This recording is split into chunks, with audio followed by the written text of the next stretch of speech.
So, good day everyone.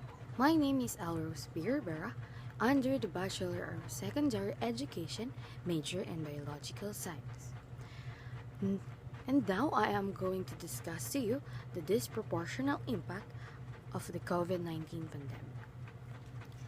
We as a whole have been influenced by the current COVID-19 pandemic.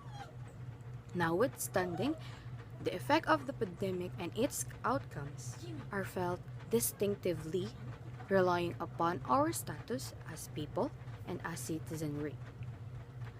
While some attempt to adjust to working internet, self-teaching their kids, and requesting food by means of Instacart, others must choose the option to be presented to the infection while keeping society working.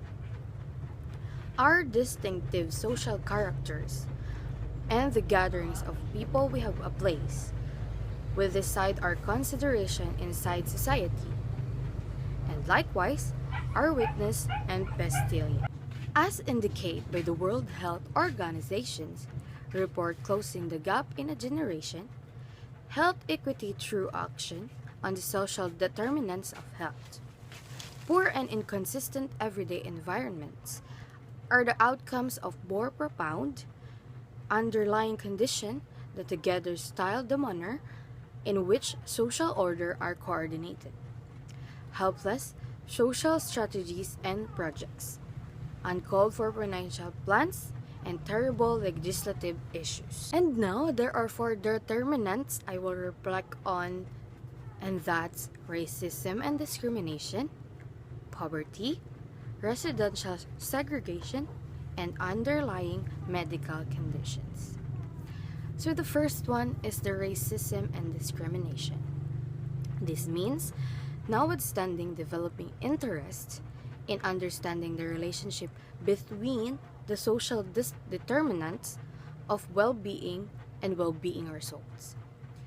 For quite a while, numerous scholastic strategy producers, chosen authorities, and others were hesitant to recognize prejudice as one of the underlying drivers of racial well-being disparities.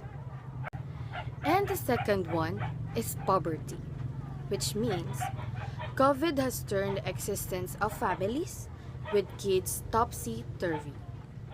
Many guardians have lost position or been furloughed, and many schools and child care offices have to a great extent been shut, leaving those still in work confronting the unthinkable, childcare and self-teaching. These difficulties are especially intense for low-paid families. And the third one is the residential segregation. A large number of these elements lead to long-haul well-being results. The pandemic is packing in metropolitan regions with high populace thickness, which are generally neighborhoods where minimized and minority people live. In the midst of COVID-19, these focuses place a high weight on occupants and on currently focus on medical clinics in these locales.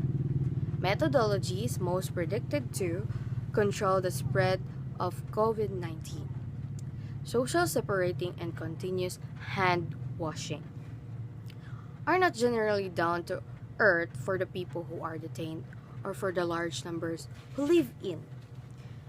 Exceptionally, thick networks with shaking or uncertain logic, helpless sterilization, and restricted admittance to clean water.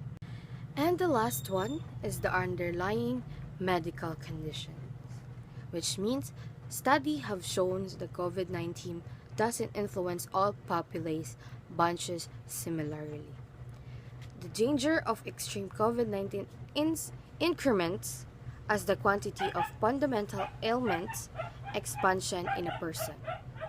Individuals with handicaps are most certain than those with inabilities to have constant ailments, live in assembled settings, and face more obstructions to medical services. Therefore, the COVID illness keeps on spreading across the world after a direction that is hard to foresee.